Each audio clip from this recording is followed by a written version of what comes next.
Olá, irmão, irmã, a paz do Senhor Jesus. A reflexão de hoje é um convite à humildade. Este é o tema desta mensagem. E eu te convido a me acompanhar nesta meditação na Palavra de Deus. Para tal estarei lendo em Mateus capítulo 5, do 1 ao 3, o Sermão do Monte, as Bem-aventuranças. Vendo Jesus as multidões, subiu ao monte e, como se assentasse, aproximaram-se os seus discípulos. E ele passou a ensiná-los, dizendo: Bem-aventurados humildes de espírito, porque deles é o reino dos céus. É um convite à humildade.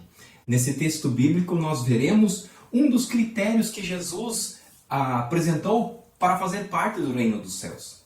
As bem-aventuranças é uma série de bênçãos proferidas por Jesus, pregadas em uma região montanhosa. Ser bem-aventurado para os gregos antigos representava viver uma vida livre do sofrimento e preocupações. Já para os judeus, ser bem-aventurado significava o bem-estar material, como ter uma recompensa por obedecer à lei mosaica. Para Cristo, a fidelidade ou ser bem-aventurado consistia na participação do reino de Deus. Jesus veio ensinar noções contrárias àquilo que os homens sempre pensaram ou acharam.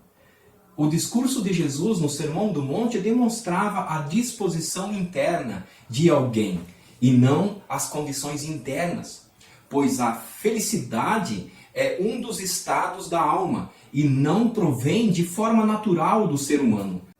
Em João 3,5 diz que quem não nascer da água e do Espírito não pode entrar no reino de Deus. Podemos dizer que todos os aspectos da vida cristã consiste em bênçãos dadas pelo Senhor. A felicidade interna, ela é proveniente dessas bênçãos. Vemos que Jesus estava sempre preocupado com as multidões, por quem tinha grande compaixão. Eram pessoas afligidas e abatidas, doentes. Vemos isso em Mateus capítulo 14, verso 14, Mateus 4, 23, Mateus 9, 36. Estas pessoas eram os seus ouvintes. Estas com fome, Mateus 15, 32. E em qualquer outra necessidade, emocionalmente estáveis ou possuídos por demônios, financeiramente pobres ou ricos, politicamente oprimidos ou poderosos, religiosamente insignificantes ou influentes, intelectualmente ignorante ou educado, Jesus teve compaixão de cada um deles. Jesus atraiu todos os tipos de pessoas, porque ele as amava. Mas a mensagem de Jesus era para todos os que precisavam de salvação. Assim, as bem-aventuranças são palavras de esperança e cura para todos aqueles excluídos ou marginalizados.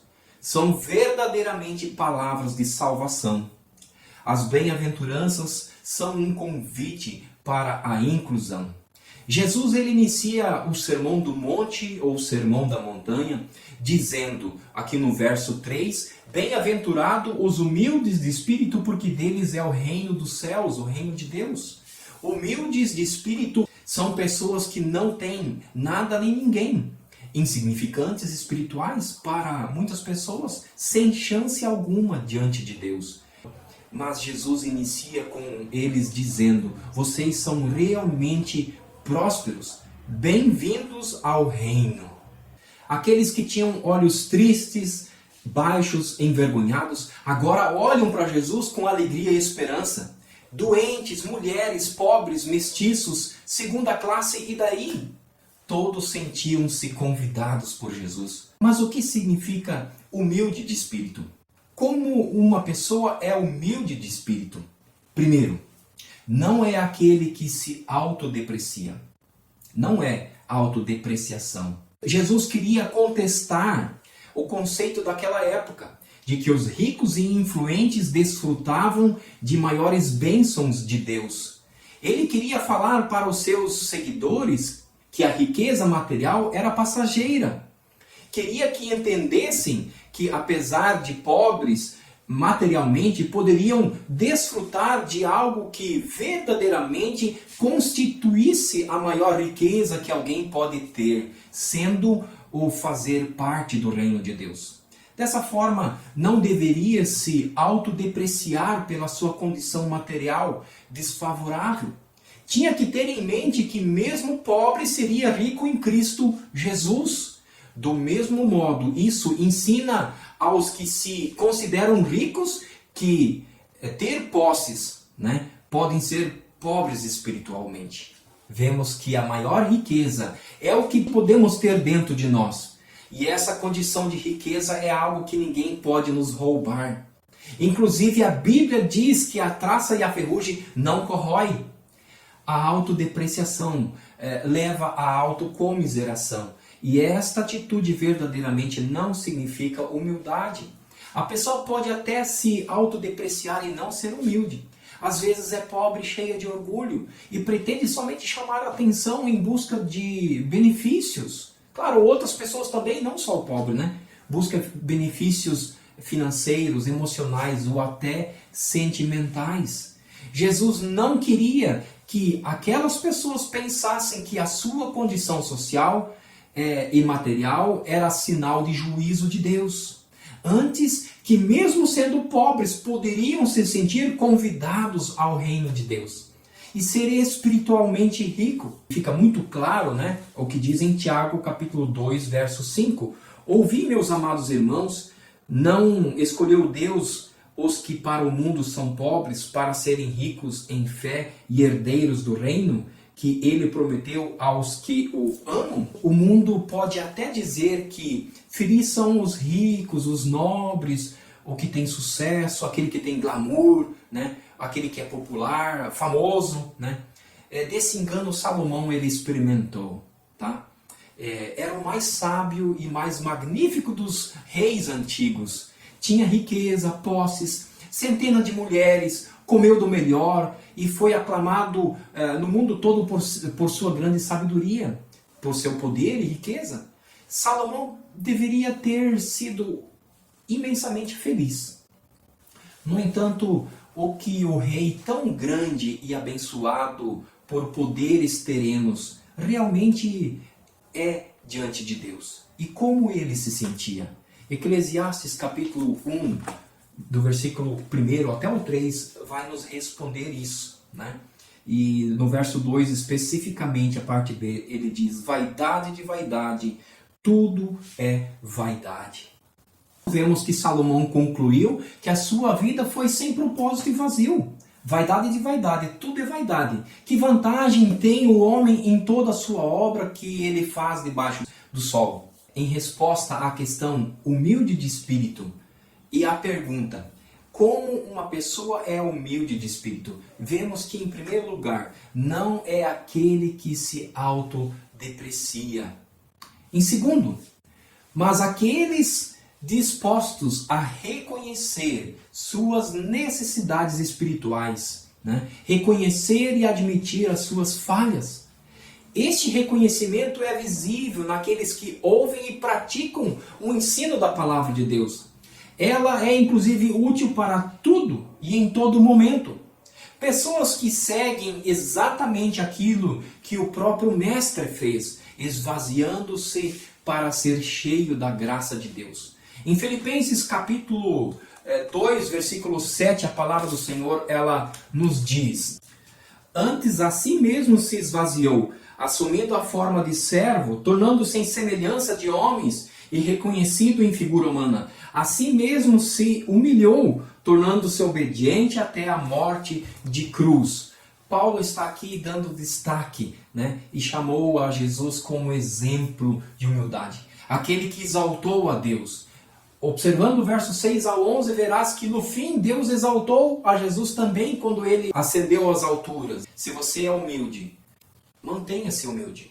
Se você não tem humildade, busque a humildade, porque há a promessa das bem-aventuranças que dos tais é o reino dos céus. Vemos então que há muitas pessoas que possuem necessidades espirituais que precisam ser tratadas, Como fala Paulo em 1 Tessalonicenses capítulo 5, no versículo 14, nos admoestando, né? Exortamo-vos também, irmãos, a que admoesteis os insubmissos, consoleis os desanimados, ampareis os fracos e sejais longânimos para com todos.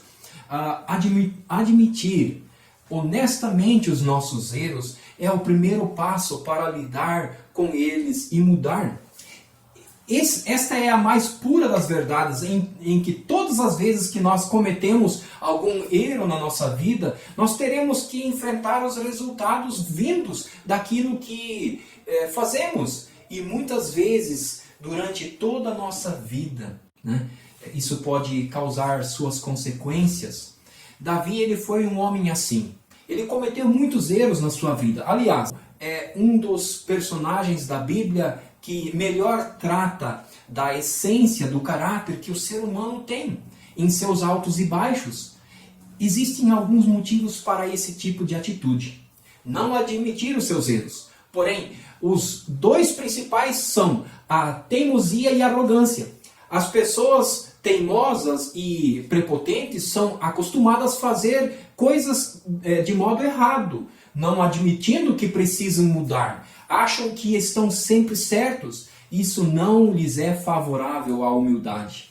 Davi, embora tenha cometido vários pecados, é notório que se arrependeu, pois os confessava. E entre os textos bíblicos nós vemos isso em Salmo 51. É humilde de espírito, em terceiro, também aqueles que são dispostos a depender plenamente de Deus. Precisamos depender de Deus plenamente. Ter em quem depender não deve ferir ninguém, pois isso é fato, nós dependemos de Deus. Assim, depender de Deus é descansar nele. E enquanto nós descansamos, Ele trabalha a nosso favor. Dessa forma, os resultados esperados, a vida de sucesso, só é possível se dependermos dele e confiarmos nossa vida ao Senhor.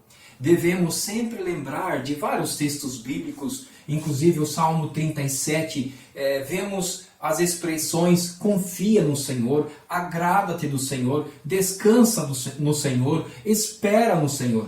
Nesta passagem bíblica já preguei sobre os verbos que fazem toda a diferença na vida do cristão, pois devemos depender dele, pois tudo está nas mãos de Deus e nada foge ao controle do Pai. Dizia Jó, nenhum dos seus planos pode ser frustrado. Também no Salmo 127, versículo 2.